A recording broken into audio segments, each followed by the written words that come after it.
Hey, Legal Rebels, this is Tom Martin. I'm the founder of LawDroid, and this is my podcast, LawDroid Manifesto, where I interview legal innovators about how they do what they do. In this episode, I interview Kevin O'Keefe, CEO of LexBlog, who launched the first legal blogging platform and whose efforts have helped lawyers to share their expertise, educate the public, and grow thriving law practices.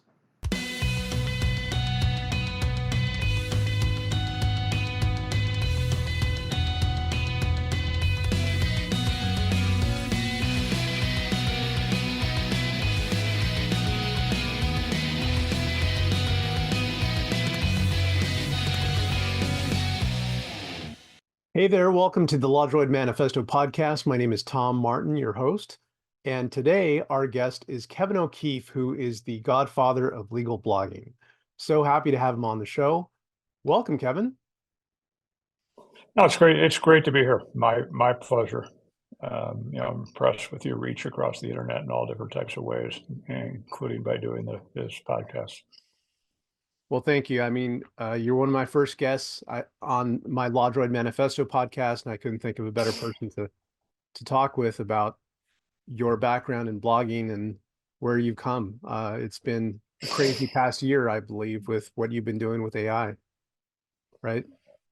Yeah, I think everybody got real scared of AI. But on the other hand, we can't say, glad that passed. That we went through that in 99, 2000, 2001, when, we were building .com companies and everything crashed. But it was tied to a more financial community than it was whether the internet was real or not. So, but there were a lot of people that thought that the internet was over by about 2000. There weren't going to be websites or things like Google. It evolved. So I think we're going to run that same type of scenario. The thing that might be a little bit different here is the AI companies may be more resilient to the roller coaster because it is less expensive to do things today than it was 2 decades ago. To build a technology company or to build a web-based company costs a lot of money. I mean, there's databases that are free that are more powerful than one that cost me $500,000 to build. That's the type of thing. And so for a venture capital company to put money into AI and do something, it's a lot less. Yeah. And I think that's a great taste of where we're going to go with the conversation. But for some people that just may not be familiar with you, I don't know that that's possible. But if you can give us a little background about what you're doing right now with LexBlog. LexBlog is a 20-year-old company. And, I think sometimes people look at things as, my previous company was funded and then it was acquired by LexisNexis. When you've never worked for anybody in your whole entire life and all of a sudden you're 50 years old and you're working in a company, it doesn't really work out because you're just not used to that. And so LexBlog was started after a non-compete with them out of my garage. And I had nothing planned out that I was going to do blogging. One night, I was reading an article in Business 2.0 that talked about a company called TypePad, which was run by Ben and Mina Trott. Mina that wrote a blog, and Ben did the coding because she would like a better platform. And this was web-based. And I had heard about this thing called movable type. Just write a couple lines of code and put it on your server and get it up and running on the net. And I'm thinking, well, those are things that are impossible for me to do. And when you don't have a company, you don't have people to do it. So that web-based thing sounded intriguing. And what also sounded intriguing was they were going to have 10,000 subscribers between October and December paying. Those are like AOL numbers, like boom. So I wanted to see what it was. And when I saw what it was, I paid, I think, $4.95, and it said, "Wow, I can write stuff, and it looks like it'll be on the internet." And I was trying to be a little bit better writer, so it was just fortuitous that I bumped into it. And the minute that I went over to, I lived on an island, I came over to Seattle and read a couple books. It was a no-brainer, because as Rebecca Blood, the author of one of the books, said, if you were reading a plumber's blog and they lived in your community, who would you call if when you were fixing up your house, you came down one morning, there was water all over the floor, you would call the plumber that wrote the blog. And so those people that are recognized as authority by their writing and their insight and their commentary and their care for people are going to get hired. And I used to call all of us in law school plumbers because I said, don't get too full of yourself. You think you're special because you're a lawyer. The only thing difference between you and a plumber is about $50 an hour. And so when I heard that, I said, well, this has to work. So that was the beginning of LexBlog in 2023, or no, wait a minute, 2003. Right. Well, I mean, there's a lot of parallels there too with how AI is playing out and the opportunities that it's making available with what happened back then. And believe me, I was trying to get into the internet game back then myself. And when things went sideways with the internet, yeah, I agree with you. Some people thought it was going to go away, but look at where we're at. So Yeah. but I would like to get into how you got to the blogging. So like what what was your experience before then, like after law school, practicing, like how did you go down that lane? What drew you to that? Well, yeah, I wanted to be a trial lawyer since I was a little kid. And I didn't really know what trial lawyers did until my second year in law school. Somebody explained, well, gee, they sue people on behalf of injured people. I said, really? I never knew that. And all the kids in law school wanted to go work at some big law firm. And I didn't know anything about law firms. I'd never been in one. And I said, I don't know why you'd want to go work in some place with a lot of people. And things happen for fortuitous reasons. I wasn't really concerned about grades in law school, so I just took as many classes as you could get.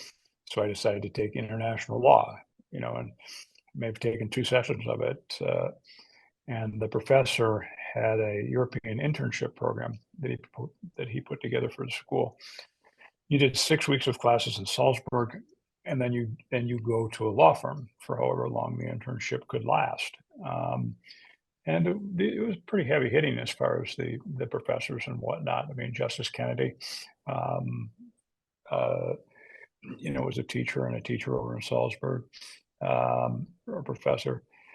And at that I ended up with a small law firm on the west coast of Ireland, and it was a trial law firm.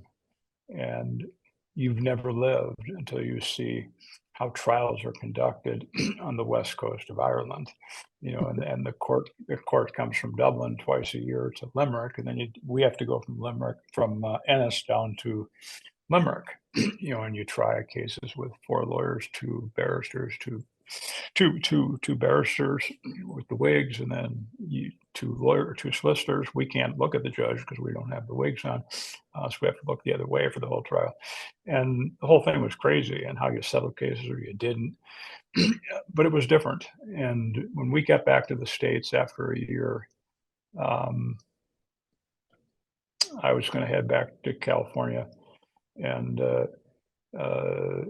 where I went to law school, but we were from Wisconsin and decided to stay in Wisconsin for the summer, and I'll take the Wisconsin bar in case they ever wanted to come back there, and then I'd be a member of the California Wisconsin bar. And so I did, and it was real pretty. And I had a suit that I had for LinkedIn from Moot Court, and I never used it for any other purpose. So I said, well, I can go wear the suit and go knock on doors of law firms in this tiny town, 50,000, and see if anybody will give me a job. But I'm really testing to get a job. I am not trying to get a job here in this town. So I did, but then it became a competition. I was going to be damned if somebody wasn't going to give me a job out of these couple or 3 firms I wanted to work for.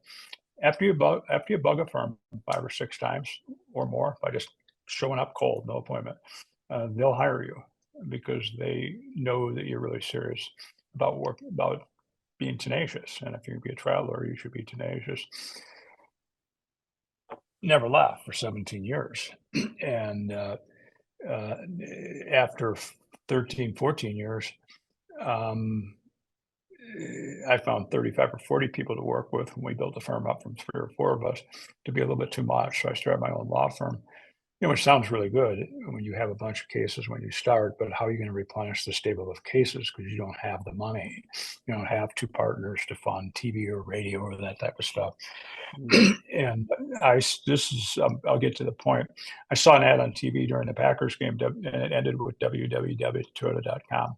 I had no idea what that was. And I had a young associate I took with me, and I said, "What is this?" And he says, "That's the World Wide Web." And I said, "What does Toyota need with the education what the military uses?" And he goes, "Well, they could use it for advertising." I said, "Well, how?" He goes, "They could have a website." And I said, "How would they get a website?" And then I asked him, how do you reach this thing? And he said, "Well, you could have an ISP, as I understand, if I can recall correctly, or you could go to AOL." And I said, "Well, you mean those floppy disks that I see out at Barnes and Noble when I take my kids out there?" He goes, "Yeah, that way." So I immediately got an AOL and I started answering questions on the areas that I knew something about, and I loved it. And then every morning, my assistant and she could key in faster than I could. We would open up the folders of questions and we'd answer them, and then we archived them. And then we built 4 listservs on the same topics, and we were off and running. Who knows? It may have been the largest operation of helping people, because for each of 70 lawyers in the United States, each of 70 cities, we had 4 lawyers. So you had a workers' comp, med mal, personal injury, and plaintiff's employment lawyer in the top 70.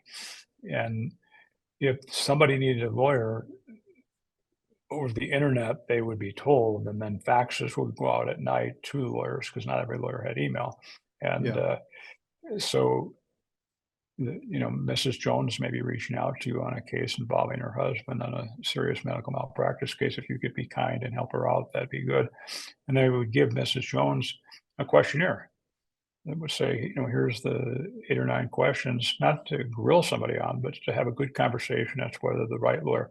And we knew those lawyers were in the leading associations, and we knew they were leaders in those leading associations. So we knew they were good lawyers. And it was really fun. And the impetus was go talk to people and find out if this is real or not real. So that's what I did. Turned out American Lawyer Media thought it was real. Martindale Hubbell thought it was real. Wes thought it was real. And so did Silicon Valley. And so, but to get money, I had to move to Seattle, Austin, Silicon Valley, or Boston. So, you do crazy things. You got 5 kids and you're living down the street from grandparents, 4 blocks. You have an old Victorian house that we're going to have for the rest of our lives, and come home and say, we got to move. That's the story.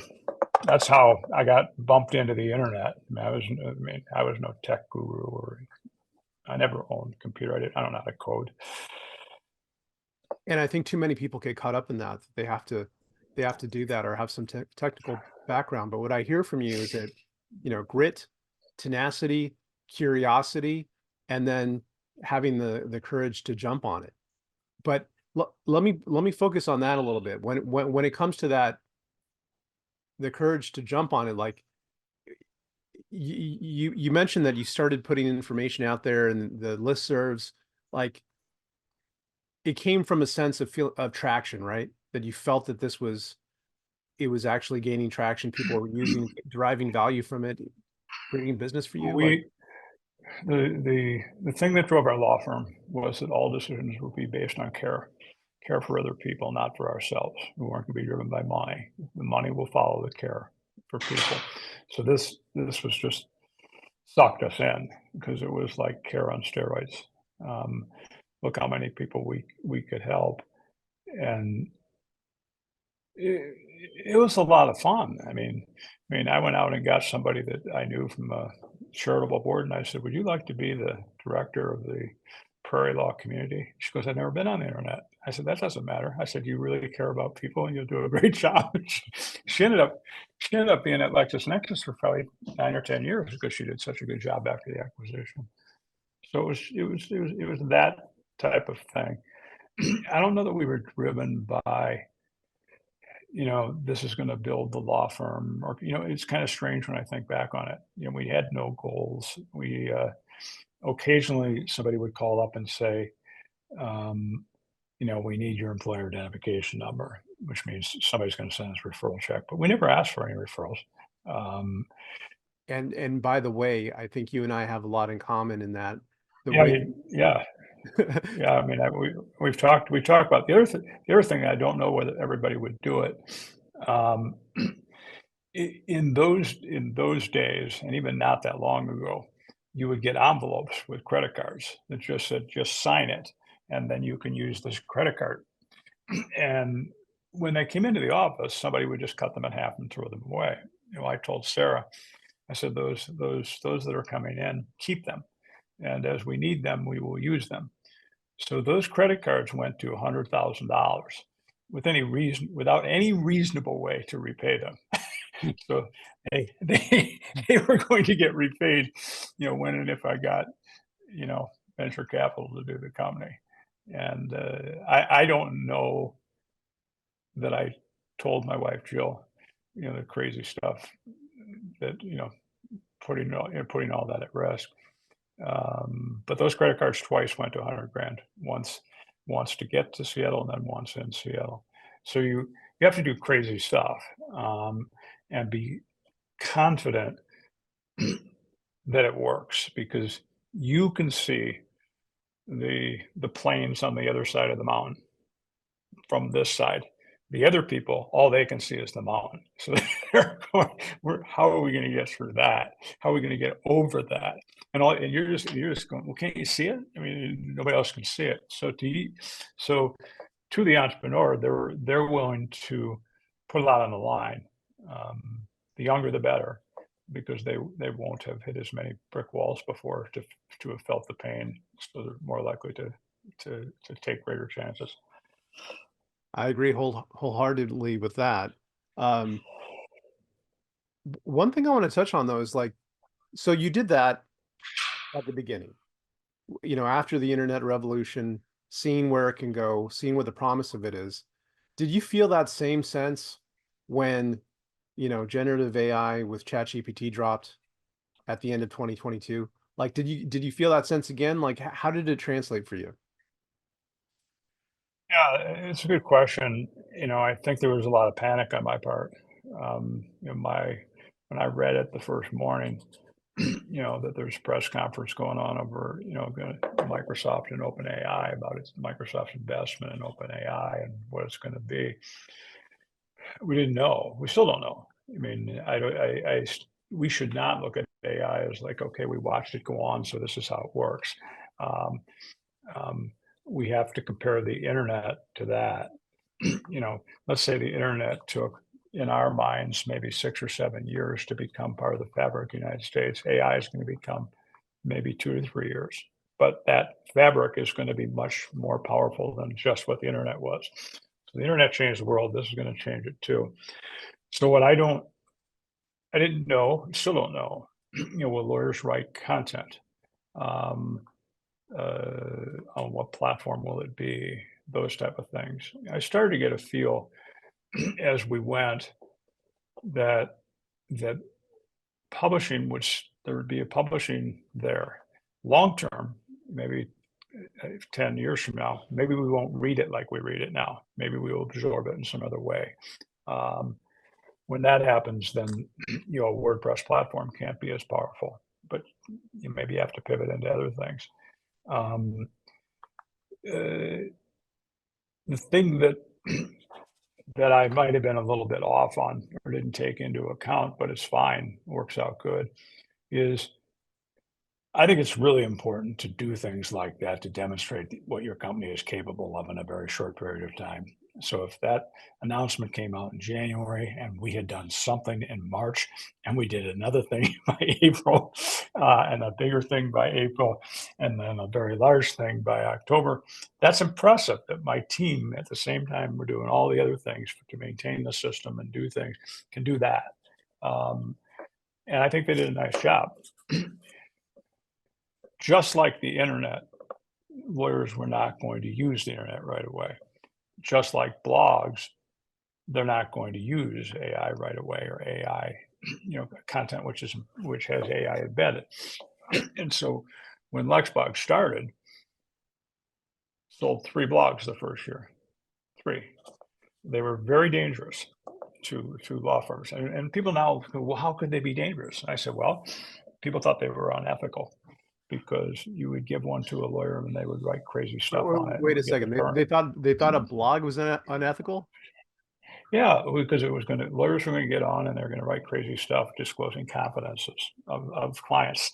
It was like you gave them something at a cocktail party and it was going to shoot out clients' information. Sounds familiar. Yeah, so there were a lot of reasons as to why they was anybody going to read them? Would they be taken seriously?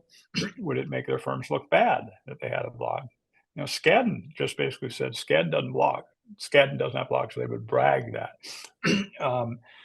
And so you had to go out and you didn't go out, I just blogged and blogged. And then the more I blog, occasionally got some people that contacted us. And us was me and 2 other people. So it wasn't easy to get off the ground. And the other thing you had to do was somebody said, did you say blog? Yeah, blog. What is a blog? And then you'd have to explain it because they had no clue. Okay. Now that I understand what a blog is, how do people use them? Okay, now that I understand how to use them, how would a law firm use them? And so it was a concept that hadn't heard about before and couldn't apply it to how a firm could value from it. And so you probably had most of the marketing community telling people that, Keith was a liar, that people could get work from blogs. And so it takes time. And I don't know why, but it was clear as day to me that lots of lawyers would use them. And we guaranteed the success. So I didn't guarantee our service. I guaranteed if at the end of a year you didn't think it was a great thing to have done, just let me know and we'll refund whatever you think is fair. Wow. And at the end of 2 years, if you didn't think it changed your life and it changed your family, let me know. And so that was the goal, is to change people's lives. And because think about it, you're a practicing lawyer, you got some work coming in, but you always want more. And 2 years from that, you got better work than you ever have coming, and it's never going to stop. And it comes because you care enough to share your insight and commentary on what you read and see. Right. Maybe it takes 2 hours a month. But it's also like, especially back then, something that keeps on giving, because once you put that content out there, it only grows in terms of authority, in terms of people. There's where it's really interesting with AI, because AI puts things up based on authority. So people that have written all the content on the subjects are the authorities, and it's their content. And some of the AI versions are giving the citation to the lawyer. So if you're going after a niche right now and you aren't blogging, you're moving behind in light years because you have no referral base. And if you think that people are going to do a search and then see 8 results and open them and go through them and try to get the information they want, a year from now or 2 years from now, that's insane. You're gonna go in, you're gonna get the answer. And based on the authority that's given, you're gonna trust the answer. So, and you're done. So, if I need information as an employer on the Family and Medical Leave Act, and I put in a question, there's the answer, and it says that Jeff Nowak is the source, done. Jeff's the godfather, because he's probably been blogging for a dozen years or more. And so that's the interesting thing with blogging and AI, the intersection, that I think law firms don't realize. What do you think about the danger or the fear of disintermediation, that essentially the AI is by training on that information, going to itself become the authority? I don't know.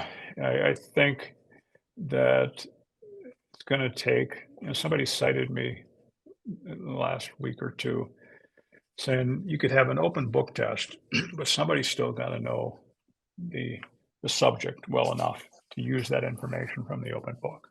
And that's not bad, because AI can give you different stuff, but you're going to have to piece it together. Is it going to be able to put the whole piece of the puzzle together? I don't know. Maybe it will at some point in time. I do think somebody's going to need to steer it. Um, that's just my gut. And from a lawyer's perspective, you want to be in that place of authority when things shake out, because you could be the lawyer and say, I didn't really act as far as publishing, and I was hoping it wasn't going to come out that way. Well, that's too late, 5, 6, 10 years from now, really. So I think it's one of those things you really don't have any choice other than to participate if you want to be a leading lawyer. And then as your insight and commentary becomes valuable in AI and you start to understand how to use AI, it's like any tool. A surgeon with the right tools might be able to do better surgery. Now that you know how to use AI or it works with you, you'll know how to do things better for clients. Yeah, I agree. And I think a happy medium that hopefully plays out is that there is built-in attribution for everything, citations for everything, not just from legitimizing the results, but also from the point of making the economy of people contributing their ideas and knowledge worthwhile. Because as long as you have that, you maintain that, feedback loop where people are providing their knowledge and sharing it, but they're also getting to stay in the conversation. The problem with it is, as an LLM provides answers, it doesn't know where they got them from, because it's assimilating large amount of information to share what it thinks is the best, response to what you said. So we don't really know that. Now there can be other cases where you could use an LLM and see that it was footnoted because you would want it to be. Example, we have 750,000 blog posts. We have, I think I just saw 40 or 50,000 authors, and libraries of content. That's a lot of content. It's more content that's being published in law reviews. So by working with legal research and AI companies, they can use the LexBlog library and get that information in there. So if they're working on a document or a response to a document, it might say, would you like to see, Patricia Smith's, more in relation to this quote we just shared with you from her publication. That's pretty cool. And she can't be cited without the citation anyway. I mean, the judge isn't going to take very seriously that I got this out of ChatGPT and it only relies upon authoritative sources, at least at this point in time. But there were many, many times when I copied something out of American Law Review or some other treatise and photocopied it and highlighted the relevant portions and gave it to the judge and said that, Professor so-and-so from, this law school, explains it like this. We should consider, this angle. That blog is going to be important for that. It's there. I think, when you think about that, authority could be really, really cool then, because AI is going to surface that in ways that could be really neat with the tools that are being built by the legal research companies. So you hinted at a little bit there, the scale of LexBlog. Like how many, if you can give us a little more detail, like how many blogs, how many contributors, how many pages, like just to get a better sense of how huge the corpus is there. 5 or 6, I think there's about 500 blog posts, 500,000 to 600,000 blog posts. And we also back something called the Open Legal Blog Archive, which has most of the good blog posts in the world. That has about 750,000, blog posts. LexBlog has 40,000 authors in its network. People that have published with LexBlog and on the LexBlog network. And then we have about 600 and some thousand posts. So it's a lot of stuff. It would fill a lot of shelves. Yeah, Pages, I don't know. It's yeah, it's cool when you think about it. And I have to remember that we're a publishing company. It's not. I think people put us in the camp of they just a content marketer where people use their platform to get traffic, because that's what a lot of firms want. They want traffic. Like a good client's going to come to a large firm because they get traffic to their website. No, going to come because of their authority and that.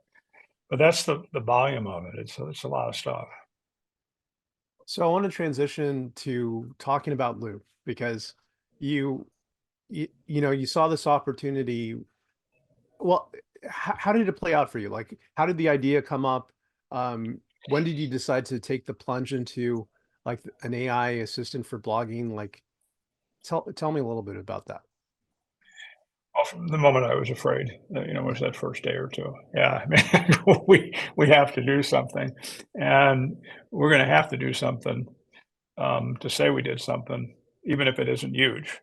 When Larry Ellison started Oracle, and I mean, I'm not even going to go into the story about how they got their first customer, but they went and got an office then in Silicon Valley and made sure they got this big, like, I don't know what type of computers they had that would be big things, and made sure you plugged it in. And it didn't do anything. he was just thought he was on his way to doing something with databases, and because they would see it at night. So I wanted to basically say we had done something, and there were some arguments here. My son, who has a journalism background, runs our product, and so he was saying, I mean, he could be right about it. I mean, maybe it is a fad in publishing or whatever, but he kept saying it's a fad, and I said it's not a fad. It's AI is big. There's too many people in this thing, and I don't know how it's all going to work. We have to do something.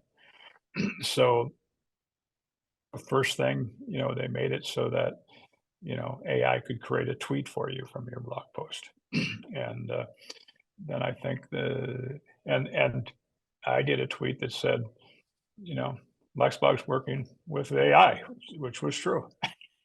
And people came up and shook my hand. And then I don't remember what the second one was. I think maybe by the second or third, it was kind of cool because it would say, okay, what area of law are you in? What area of law are you in?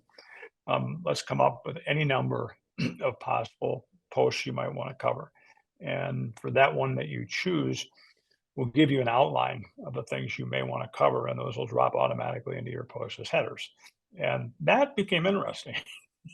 So it was in stages. And then when they got it all done, that where we're at right down, I don't know when that was, maybe October, something like that. It was a job well done. What they had done was call it tools. I got in trouble for calling it prompts, but they grouped a set of prompts that would work better than a layperson if they went in and put the same question, because they tested what worked better. And so for the first set were on ideation. So coming up with ideas for your blog post. Then the next set were working on your blog post. So you get done with it. Now, would you like to see it written a little bit more professional, a little bit more understandable? And then paragraph by paragraph, it says, here's possible suggestions. And they can push a button to accept them, reject them all, accept them all, whatever it is. And it's cool that it does that, because I use AI that way. And then there are ways just very practical, for social, send this blog post in an email to this person, which lawyers tend to try to do, but they don't have the time. Prepare a summary of this post, a mini post, if you will, for LinkedIn, and automatically have it drop into your LinkedIn profile where you can make changes to it or not. Twitter, Facebook. So now it starts to get pretty interesting. Put them in the right tags because oftentimes a firm may have a lawyer publish it, but then it becomes other people that have to tag the content for the right tags on this blog. Because maybe the piece came from a lawyer that wasn't even familiar with this blog. They're right over here. So that became real handy for business development and information management people in the firms.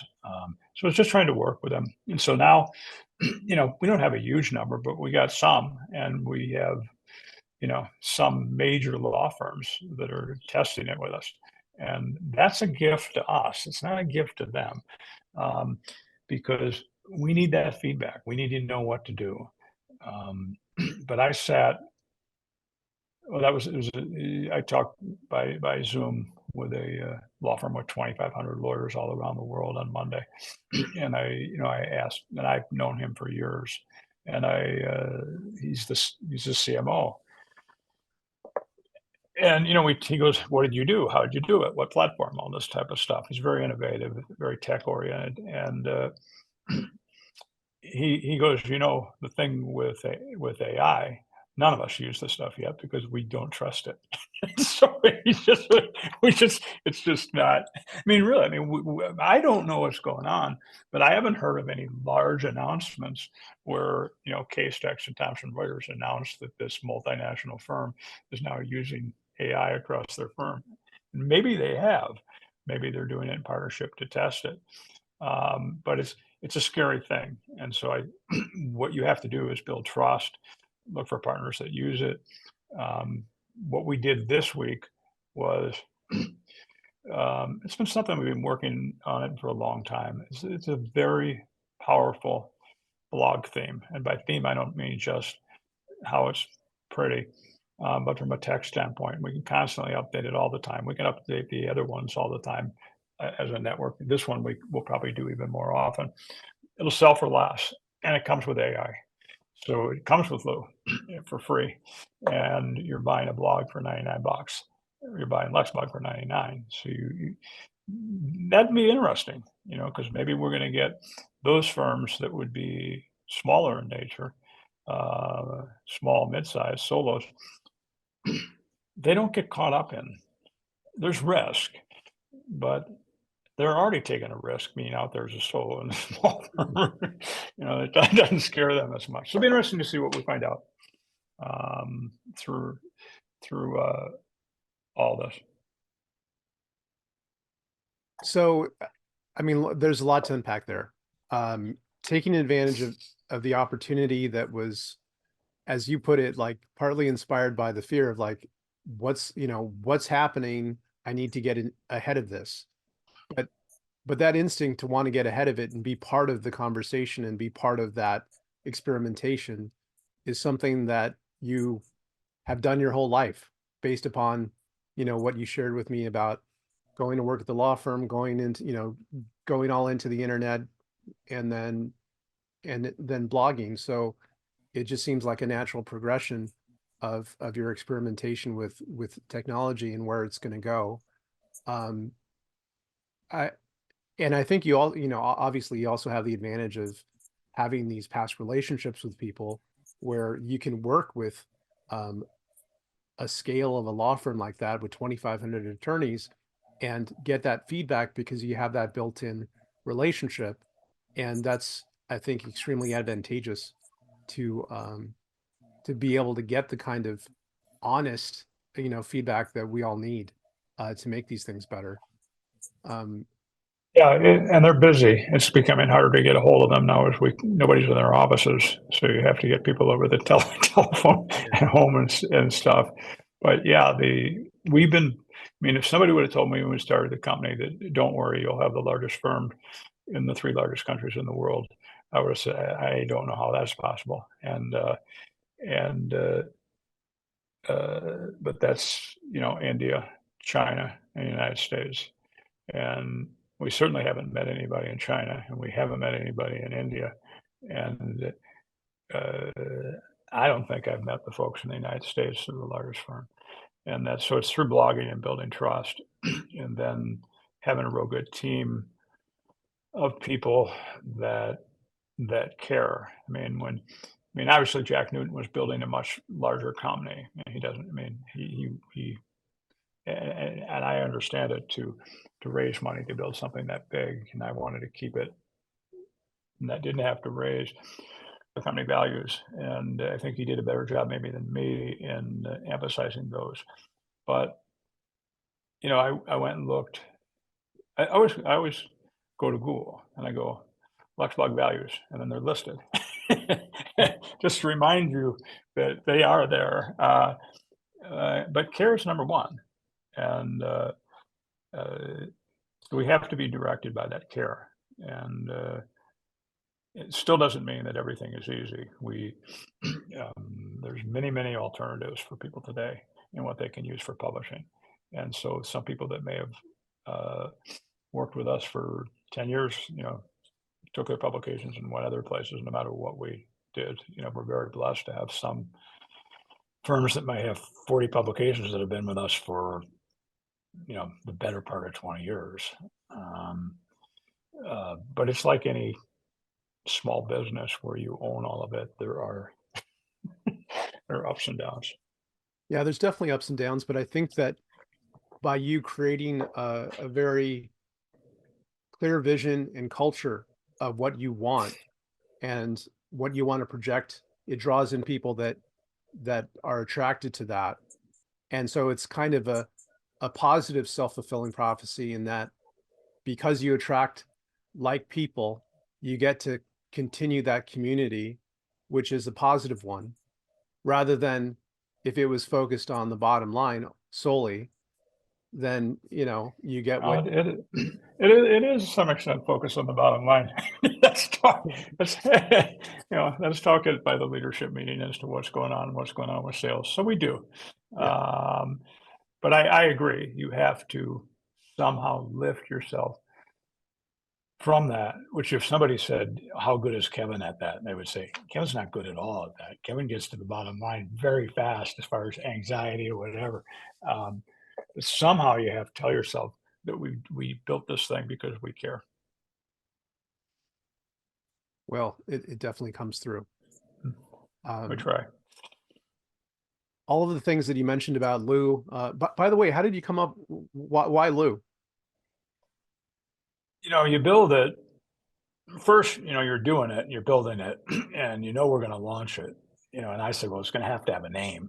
And people go, why does it need a name? It's just like another part on the platform. I said, no. This is going to be like cool stuff in the tech industry. It's got to have a name. There were all types of names over weeks, maybe could have been months. And then our head of ops said, well, what about Lewis? And Lewis was my lab that I ran with every morning, that passed away a month before that or something like that. I said, we're not going to go around and feel like this is named after a dog that has passed away, that we feel sorry for. So then we went on and did other names, and then all of a sudden it was, well, what about Lou? We called him that too. And so we ran with Lou because I looked up Lou on ChatGPT, and I said, what does Lou connote to people? Care, approachable, helpful.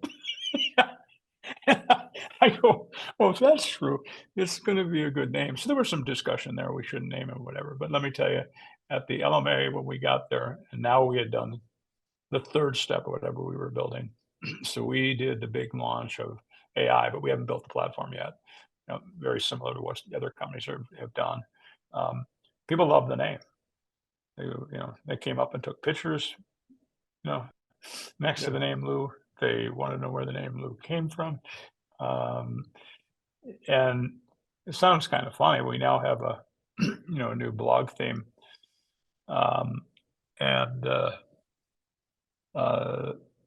With Lou.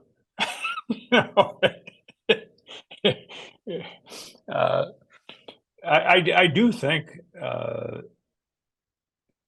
it is a good idea to have names for things. And I also think, and I want to get the team doing it, to share what they're working on and their ideas, products team. So just keep a live blog going, which is giving the reports about what's going on in the tech arena as far as what we're doing. Gives people a snapshot inside, the cockpit. And we're not giving anything secret away. If people want to copy it, they can do it.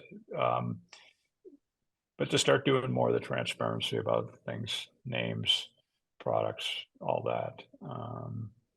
Yeah, we could talk forever on that. Go get the AWS story about what a blog did to help build that. Well, I think it's a great name. It's a very dependable, friendly guy, Lou. Lou Inc. Lou, it's Ask Lou Inc. Well, let me ask you the question that always comes up. What do you think the future of it's going to be? Like, where do you think it's going? Lou or AI? Well, specifically for blogging. So Lou, like where do you think the future of that is? Let's say 5 years from now. Well, it'll change faster because of AI. So our ability to think and to process will be faster. So don't look at don't look at the how this technology is working. Think about how the fast we get answers to things and we do things. And what will that mean for maybe it'll take a little bit longer because people are going to have to go through school and have their way. You and I didn't go to school with AI. You and I didn't go to school with how we process information and how we learn and how we do things faster to help people. If anything's going to help, climate change, it's going to be AI and technology. It certainly ain't going to be humans. So I don't know. I do think thought is around for a while, but I hope how so. it kind well, how it's delivered, we don't know. I mean, I don't know that I'm hedging my bet, but I like the fact that LexBlog has relationships with all these authors and have accumulated all this information and has the ability to disseminate it, and all these people want their content to be disseminated. And the Open Legal Blog Archive, which is all the blogs that went through three library sciences interns to accumulate blogs. We just had the first lawyer ever last night to say somebody stole her content and she'd like it taken down. And I said, we'll take it down. That's no problem. But it's kind of like having your stuff in a library. These happen to be all the credible legal blogs in the world. Nobody's trying to benefit from your content. Nobody indexes your content. So that's fun stuff. That's a lot of knowledge there. If somebody's listening to this and they're a lawyer and they're thinking about, putting their content out either on their own blog or on Substack or, on LexBlog, like what would be your recommendation to them about how to get started and what they should be focusing on? Have a niche. Don't get caught up in that idea that if I focus on too tight a niche, people will think I only do that. It's just the opposite. Because when you have a real niche, you have trust. And when you have trust, people will come in and ask you to do their divorce, even if you're doing something that's 80 miles away from that, because they've learned to trust you. And if you don't do it in a niche, you're just not going to rise. And if you do it on a niche and you're married and you have kids, their lives are all going to change. So that's really important. And study about the niches that are available in your state. Where, what other states, what other cities of similar size have blogs that have taken off on that subject? I mean, hell, there was a guy that took, two phone books, one from Chicago, one from New York, and rode the train from New York to Chicago and compared what Chicago didn't have that New York had. He became a multimillionaire and philanthropist in Chicago. And it wasn't very hard. We have the internet today. You can go to ChatGPT. You can put in, I'm a young lawyer. I'm going to Iowa. What area of the law do you think I should get in? Ag. Why? It's 95% of the economy between ag companies and farmers. How much land is owned by, ag companies and farmers? It's like 95%. it's a $85 billion thing. Okay, would a blog be a good area, good way to market myself? Yes, it would be. What would be the blogs that might be a good subject? You've got a list of 8. When I saw that, and I was just experimenting to see if this type of stuff worked to help people. When I saw, succession planning for farmers and ag company owners, can you imagine writing on that subject? You'd be the only person in the state. Every financial planner would know who you are. Every farm organization would know who you are. You'd be speaking all over the state. You'd never have to worry about where your work is coming from again. And it happened because of, that's the best answer I can give you to the question. The platforms, are second. Do what you think, is best. I've not used Substack. It's a great platform from everything that I've heard. LexBlog was started a lot because Blogger was free, and so were some other things were free. And Tim Stanley, who started Fine Law and Justia, I was standing a futon down at his place when I thought I might do the thing. He goes, "Well, Kevin, you can't do them. They're free." And I said, "Yeah, but lawyers don't do anything if they're afraid." And so if they don't know how to do something, they're afraid they'll look silly or they'll say something silly or they'll write something that say they won't do it. So I can build a company that'll remove that. And I can dress it up a little bit. I can provide the support, the strategy that I just went through, the coaching. If they ever have any questions or concerns, it's free. Just give us a call, text, email. If you can do that for $2,000 or $1,000 a year, it's great. I mean, people are out spending 30 or 40,000 a month on SEO, which is fine, but that's a lot of money. This might bring in as much work. Not that the SEO work isn't real good that's coming in. So, that type of approach, they're life changers. Nobody's going to tell me that there's another way that works better to get work as a lawyer than to write and to speak and build a tremendous name, because I practice and I was not one of those lawyers. I had to somehow get the work because the great firms in Milwaukee, and I was in a small town, I'd go down there and they would have work, fabulous work. I said, "How'd you get this?" "Oh, it just comes." It comes, and I'm realizing it comes because they're known by people and by lawyers, and they get referrals. That's where you want to be. Think about the subject, the fact that it can work, and then start to look at what is the right platform for me based on my tendencies. Well, I think that's sage advice.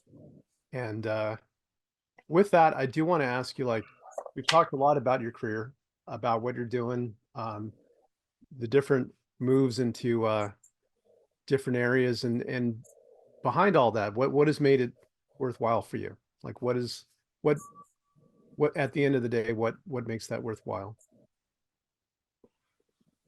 It's a good question, because I'm not very easy on myself. So Irish Catholic, you grow up to be guilty by the day, by whatever's going on. I think, when, an employee's been here for 18 years and they've had 2 kids during that time, that's kind of cool. I mean, what gave me the right to have a crazy idea in a garage that can help somebody that now has 4 kids in their family? And our lead developer, at tech, he's 2 kids, since he started with the company. So that's pretty cool. And he'll probably be out skiing with those kids, tomorrow. So a lot of it can come down to that, because those employees ain't looking to get out in crazy land. And I think sometimes you don't appreciate what they do. You're hard on them or critical on them. And I think it's important for me to do that. I just like being busy. I mean, I, I like, I think we might be able to pull it off, who knows? But, you know, people don't think of family-owned companies. I think of like stuff like that, like from New Jersey or New York or from Chicago.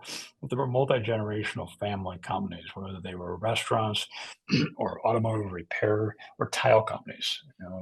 My father came from, a tile company in Pennsylvania and then Atlantic City. Multi-generational in nature. You can see the pickup, you can see the trucks that brought out the tile. It's kind of cool.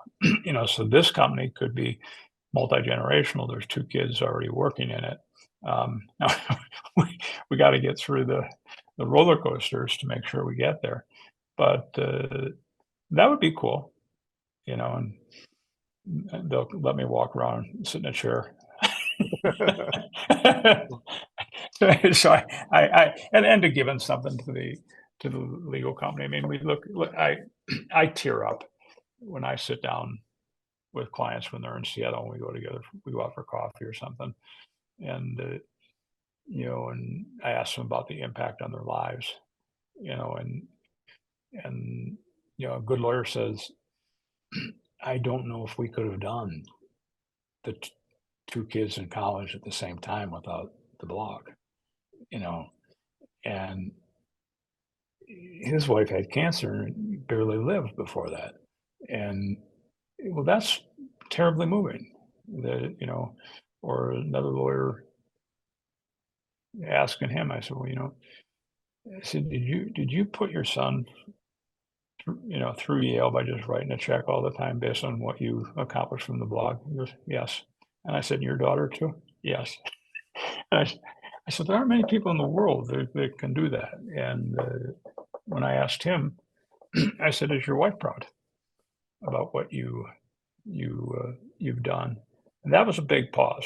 And then he said, I think she is. So that's good. I may not agree with all of the sides that they're on all the time, but the impact to our clients' families, that's good.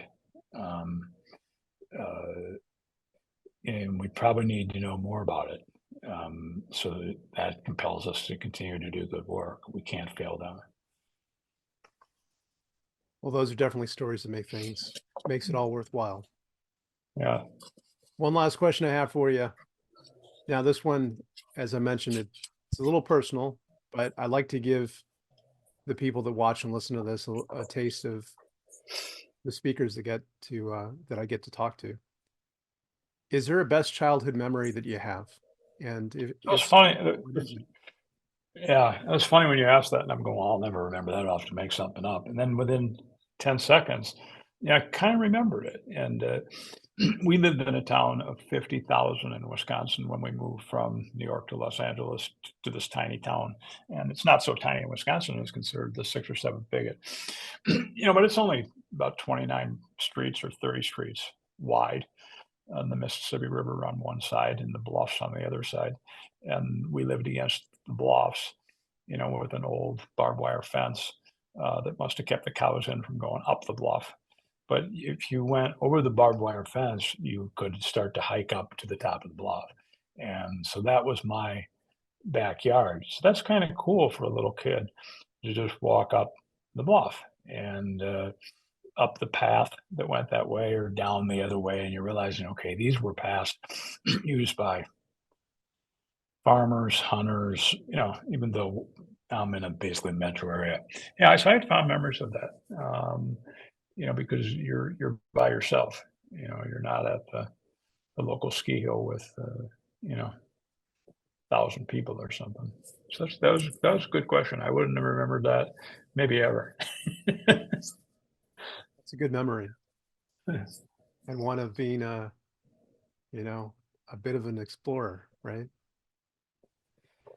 Yeah, I mean, now I like cities somehow, but the ability to that's why I get people go hike.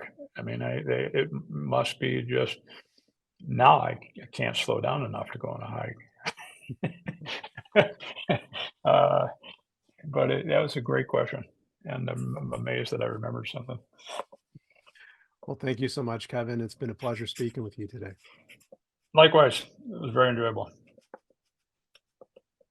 Thank you so much for watching the latest episode of the LawDroid Manifesto podcast. To keep in the loop about upcoming episodes, please subscribe to LawDroid Manifesto and you'll get notified. Thanks for watching. See you next time.